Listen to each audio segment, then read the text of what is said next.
बारामती नगर परिषद नगर अध्यक्ष पदाच्या आज खऱ्या अर्थाने उमेदवारी अर्ज दाखल झालेला आहे। बहुजन समाज पार्टीचे काळूराम चौधरी यांनी आज आपला नगर अध्यक्ष पदाचा उमेदवारी अर्ज दाखल केलेला आहे।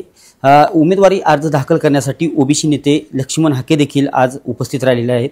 आपल्यासोबत लक्ष्मण हाके आहेत। सर, काय सांगाल, आज बहुजन समाज पार्टीचे काळूराम चौधरी यांनी नगराध्यक्ष पदाचा उमेदवारी अर्ज दाखल केला आणि तुम्ही उपस्थित राहिले। खऱ्या अर्थानं बारामती नगराध्यक्षपदासाठी काळूराम चौधरी यांनी अर्ज भरणं ही एक क्रांती आहे। क्रांती म्हणण्याचं कारण असं आहे की नगराध्यक्षपदाचं आरक्षण नाही आहे, ओपनची जागा आहे। जनरल पद असताना, ओपनची जागा असताना एक शोषितांची वंचितांची लढाई लढणारा एक दलित समाजातला कार्यकर्ता मोठ्या हिमतीनं नगराध्यक्षपदाची निवडणूक लढतोय।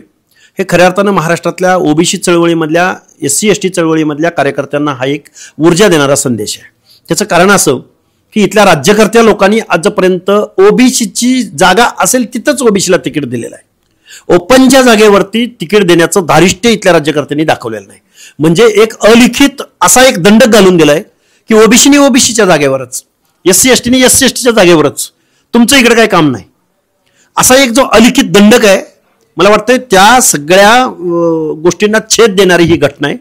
आणि गेल्या वेळेसच्या नगरपालिकेची निवडणूक संधी ओबीसीना देण्यात आली होती। ओबीसी नाही, बघा माझं काय म्हणणं आहे, ओबीसीना संधी दिली, काय उपकार केले का आमच्यावर? आम्हाला काय दया दाखवताय का तुम्ही? अरे आमचाही काउंट आहे, जिसकी संख्या जितनी भारी उसकी उतनी सत्ता में भागीदारी। किंवा त्या राज्यात अनेक ठिकाणी घडले की सर्वसाधारण जागेवरती बी ओबीसी लढतात। तुम्ही तर असा आरोप करताय की इतर काहीच ठिकाणी जागा मिळत नाहीत किंवा पक्ष पार्ट्या देत नाहीत। ओबीसी सेलच्या प्रमुख पदाशिवाय पद दिली जात नाही तर तिकिटाचा विषय अजून खूप दूर आहे। एखाद दुसरं तुम्ही म्हणताय तसं अपवाद असेलही, पण सर्रास असं ओबीसीचा बघा, विधानसभेच्या जागा बघा, लोकसभेच्या जागा बघा, ही जे हा जो आत्ताचं जे काही आत्ता सध्या जी पंचायत राजच्या निवडणुका होत आहेत, लोकल बॉडीच्या निवडणुका होत आहेत, ह्या खऱ्या अर्थानं लोकशाहीचा पाळणा आहे। इथं जर कार्यकर्त्याला संधी मिळाली, लढाईची निवडणूकचा अनुभव भेटला, तर तो उद्या विधानसभा लोकसभेसाठी एक नेतृत्व म्हणून, प्रतिनिधी म्हणून तयार होणार आहे। पण लोकशाहीचा पाळणाच जर थांबवण्याचा प्रयत्न इथल्या व्यवस्थेकडून होत असेल तर मला वाटतं हे ओबीसीवरती, SC ST वरती अन्याय करणार आहे।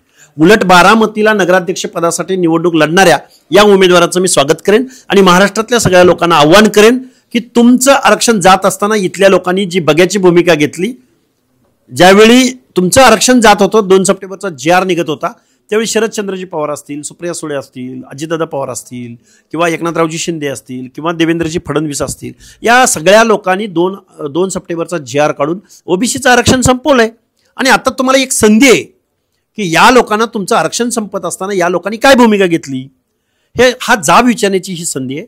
त्यामुळं मी आज बारामतीमध्ये नगराध्यक्ष पदाचा अर्ज भरणाऱ्या काळूरामना मी पाठिंबा द्यायला आलोय। काल उपमुख्यमंत्री अजित पवार यांनी नगराध्यक्ष पद असेल किंवा नगरसेवक असेल, माळेगाव बारामती दोन्ही ठिकाणच्या मुलाखती दिवसभर घेतल्या, परंतु त्यानंतर मेळाव्यामध्ये त्यांनी स्पष्ट सांगितले की विकासाच्या जोरावर मी निवडणूक लढवणार आहे। कसं पाहता येईल? हे बघा, विकास कुणाचा झालाय?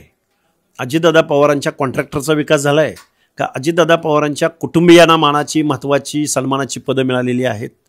अजितदादा पवारांचा डायरेक्ट इनडायरेक्ट त्यांच्या त्या पदाचा कुणाला फायदा झालाय?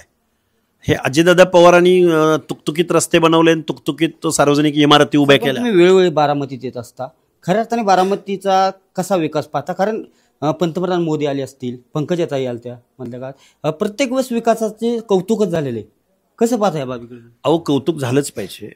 बारामती म्हटलं की बारामतीमध्ये शेतकऱ्यांचं कुठलं उत्पादन आहे? ऊस। त्या ऊस उत्पादक शेतकऱ्यांचं काय अवस्था आहे सांगू शकाल? पिढ्यान पिढ्या ऊसाचं उत्पादन घेणाऱ्या माणसाच्या घरावरती सोन्याची कौलं बसली असती, पण ती सोन्याची कौलं बसलेली नाहीत। नैसर्गिक संसाधनाची एवढी अमर्याद उपलब्धता असताना बारामतीचा आजचा विकास नव्हे, याच्या 10 पट विकास व्हायला पाहिजे। पण देशाचं एक मॉडेल बारामती ठरले, अगदी चंदीगड नंतर बारामतीत किंवा त्या बरोबरीत नाव येतं, अगदी देश पातळीवरती वेळोवेळी नाव काढलं जातं। तुम्ही हा विकास नाकारता का स्वीकारता? आर्थिक विकास होऊन चालणार नाही। सामाजिक प्रतिनिधित्वाचं काय, सामाजिक न्याय सांगतो ना। आर्थिक रस्ता बनला म्हणजे दीनदलिताच्या पोराला शिकायला एक अनुकूल परिस्थिती झाली, असं आहे का? बारामती शहरामधली गगनचुंबी इमारत एखादी उभी राहिली म्हणजे एखाद्या त्या बारामती नगरामध्ये राहणाऱ्या एखाद्या नंदीबैलवाला, एखादा जोशी, एखादा कुटुंब, भलेही त्यांची संख्या कमी असेल, बेरड रामोशी असेल किंवा एखादा मेंढपाळ असेल किंवा एखादा शेतकरी असेल, तो कुठल्याही जातीचा असू शकतो, त्या माणसाचं काय?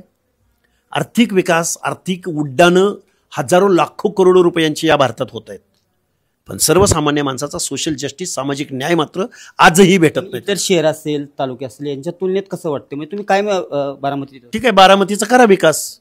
बारामतीचे नेते आहेत अजितदादा पवार, महाराष्ट्राचे उपमुख्यमंत्री आहेत.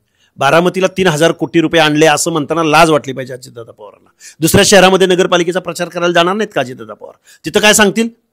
तिथल्या नगरपालिकेला किती विकास निधी आणला तिथं सांगतील का 3,000 कोटी रुपये? महाराष्ट्राचा निधी वळवून जर बारामतीमध्ये आणला जात असेल आणि रस्त्याच्या लेअरवर लेअर टाकला जात असेल आणि तो विकास रोल मॉडेल म्हणून देशभर दाखवला जाणार असेल, धिक्कार करतो अशा गोष्टींचा. पण सर, कुठेतरी जे स्थानिक नेते, स्थानिक पातळीवर नेते, कुठेतरी ते विकासाला कमी पडतात. कारण प्रत्येक जण कुटुंबिक पहिली जबाबदारी पार पडत असतो. स्थानिक पातळीवर नेता असेल, आमदार असेल, सुरुवातीला आपला तालुका पाहिल्यानंतरच राज्याची किंवा तालुक्याची परिस्थिती किंवा शहराची.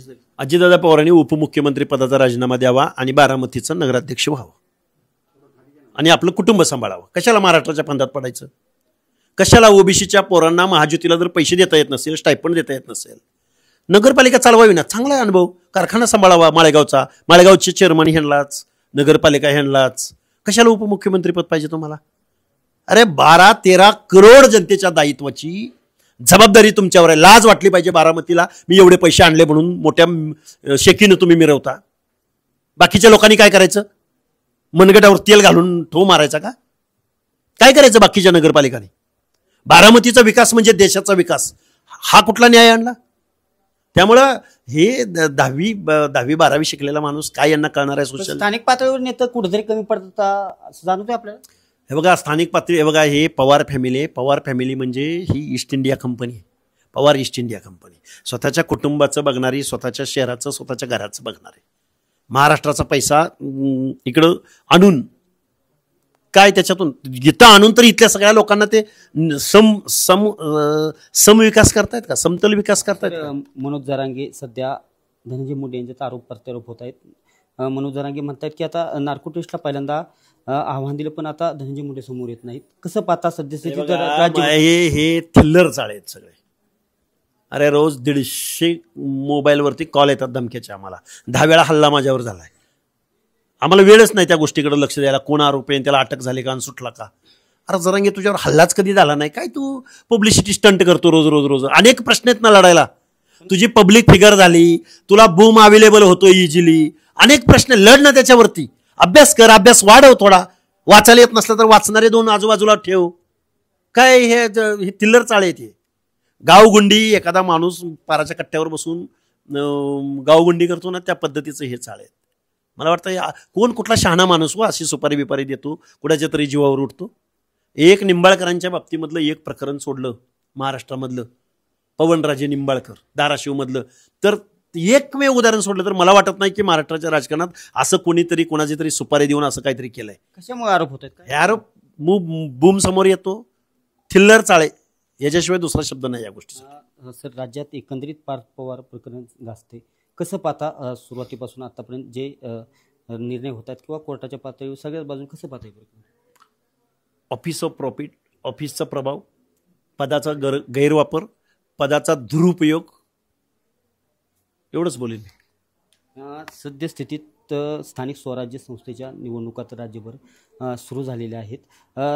आज बारामतीमध्ये नगराध्यक्षपदाचा कौराम चौधरींचा फॉर्म भरलेला आहे. राज्यभर तुम्ही अनेक ओबीसीच्या आंदोलनात राज्यभर पोहोचलेला आहात, अगदी गडचिरोली ते कोकणापर्यंत.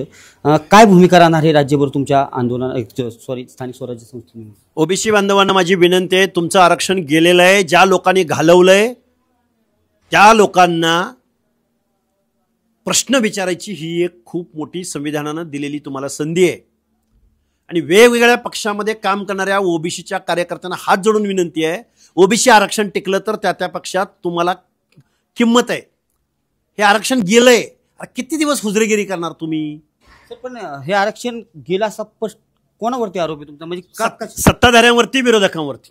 ज्या लोकांना आम्ही ओबीसी बांधवांनी, भटके विमुक्त बांधवांनी आमदार खासदार केलं, त्या लोकांनी आमचं आरक्षण जात असताना कुणीही भूमिका घेतली नाही. ओबीसीचं आंदोलन राज्यभर होत असताना कुठंतरी विजय वडेट्टीवारांची भूमिका असेल, भुजबळ साहेबांची भूमिका असेल, अशा या भूमिका कुठंतरी वेगळ्या वेगळ्या स्वरूपात झालेल्या ज्या सभा झाल्या, नागपूरला वेगळ्या झाल्या, अशा अनेक राज्यात सभा झाल्या, कुठंतरी ह्याचं विकेंद्रीकरण झाल्यामुळे ह्या घटना.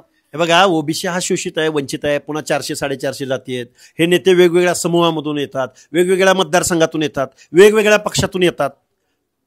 त्यांना त्यांच्या पक्षांच्या काही मर्यादा असतीलही. अरे पण आम्ही सांगतोय ना, महाराष्ट्रामध्ये तुमचं आरक्षण संपलंय बाबांनो, ओबीसी म्हणून एकत्र या.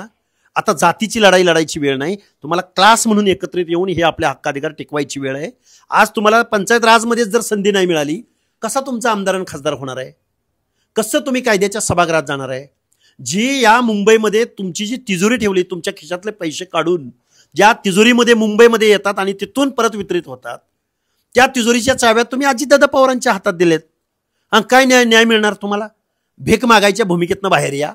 हक्क अधिकारासाठी गावच्या वेशीमध्ये या पुढाऱ्यांना, कारखानदारांना, वतनदारांना छातीला धरून उभं करायची. तुम्ही महाराष्ट्रभर ओबीसीची चळवळ उभारली. एकंदरीत प्रत्येक नेता आम्ही ओबीसीचं आरक्षण जाऊन देणार नाही असं सांगत होता. पण त्यावेळेस महाराष्ट्रात तुम्ही फिरत असताना असे जे विकेंद्रीकरण नेत्यांचं झालं किंवा वेगवेगळ्या सभा झाल्या, त्यावेळेस तुम्ही चर्चा करण्याचा प्रयत्न झाला, कारण त्यावेळेचा सर्वप्रथम चेहरा तुम्ही होता. हे बघा, महाराष्ट्रातल्या ओबीसींना आत्ताचे आमचे जे नेते आहेत, ते नेते काल होते, आज आहेत, उद्या राहणार आहेत.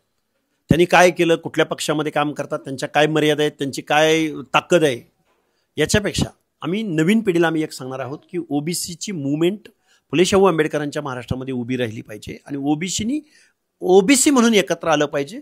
सगळ्या गोष्टीत सगळे प्रश्न तुमचे सुटतील. तुम्ही जर गुलामीच्या मानसिकतेतून बाहेर पडणार नसाल, तुम्ही जर तुमचे पक्ष सोडायला तयार नसाल, तर तुम्हाला सामाजिक न्याय भेटणार नाही, तुमचं प्रतिनिधित्व जाणार नाही. तुमच्या लेकरा बाळांनी खूप मोठ्या मोठ्या गाड्या, घोड्या, मान सन्मान, इज्जत, अरे घर कोणी बांधू शकतो, चांगले कपडे कोणी घालू शकतो, पण घराच्या कपड्याला त्याच्या पलीकडे जाऊन मान सन्मान, इज्जत, अधिकार, सन्मान मागून मिळणार आहे का? आणि तो मिळवायचा असेल तर तुम्हाला बंड करावं लागेल, संघर्ष करावा लागेल, क्रांती करावी लागेल, एक करावं लागेल ना. 450 जातीत निश्चित आव्हान मोठं आहे. 2 वर्ष झालं तुम्ही होईल. अरे 2 वर्ष काय, 75 वर्षात आम्हाला अजून न्याय मिळवता आला नाही. एक इंग्रज गेले, दुसरं ईस्ट इंडिया कंपनी आली. मी काय म्हणतो, पवार ईस्ट इंडिया कंपनी. ही लढाई खूप मोठी आहे. ज्या दिवशी लोकांना कळेल त्या दिवशी क्रांती होईल. तुमची वैयक्तिक सर मुख्यमंत्र्यांशी या संदर्भात चर्चा झाली का शिष्टमंडळ? अहो, मी मीडियामध्ये बोलतोय ना, मीडिया दाखवतोय ना महाराष्ट्राचा अख्खा सगळा. आता हे काय सत्ता संपत्तीचं राजकारण असतं, हक्क अधिकारांचं राजकारण असतं. आता महाराष्ट्रामध्ये विरोधी पक्ष राहिलाय का? राहिला नाही. हे बघा, तुम्हाला एक एक एक आता तेवढा वेळ नसेल, मी एक गोष्ट सांगितली असती तुम्हाला. काय झालं, मला एका माणसानं एक गोष्ट विचारली. मला त्यांनी गोष्ट विचारली टोपीवाल्याची. मग मी त्याला सांगितलं.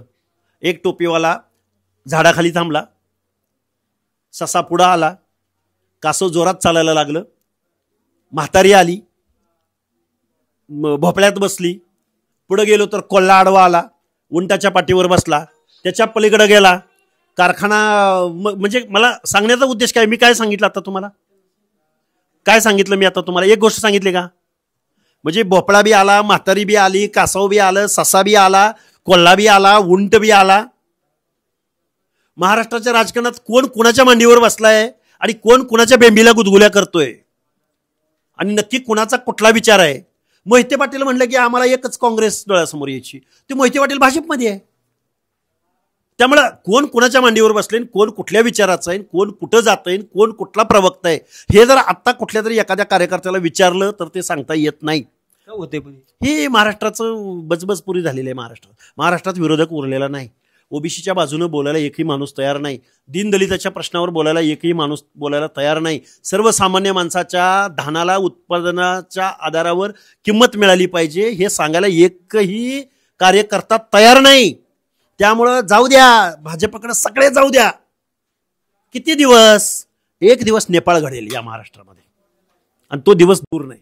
एवढं मी पूर्ण जबाबदारीने संविधानाचा आदर, रिस्पेक्ट व्यक्त करून, लोकशाहीचा रिस्पेक्ट व्यक्त करून, नेपाळ दूर नाही हा मी मेसेज महाराष्ट्रातल्या राज्यकर्त्यांना देईन. शेवटचा प्रश्न, आज 4 वाजता पत्रकार परिषद काय करू? 4 वाजता मी महाराष्ट्रातलं ओबीसीचं आरक्षण कसं डावललं जातंय, कसा दरोडा घातला जातोय, कसं कास्ट सर्टिफिकेट चोरलं जातं हे मी महाराष्ट्राला समजावून सांगेन. नक्कीच हे होते ओबीसी नेते लक्ष्मण नाके आज बारामती दौऱ्यावरती आहेत. आज खऱ्या अर्थाने 4 वाजता ते एक पत्रकार परिषद घेणार आहेत आणि ओबीसी जे आरक्षण आहे या संदर्भात ते एक पदार्पण देखील करणार आहेत असं देखील त्यांनी सांगितलेलं आहे. कॅमेरा पर्सन अभिजित पिशेसह मी दीपक कापरे, TV9 मराठी, बारामती.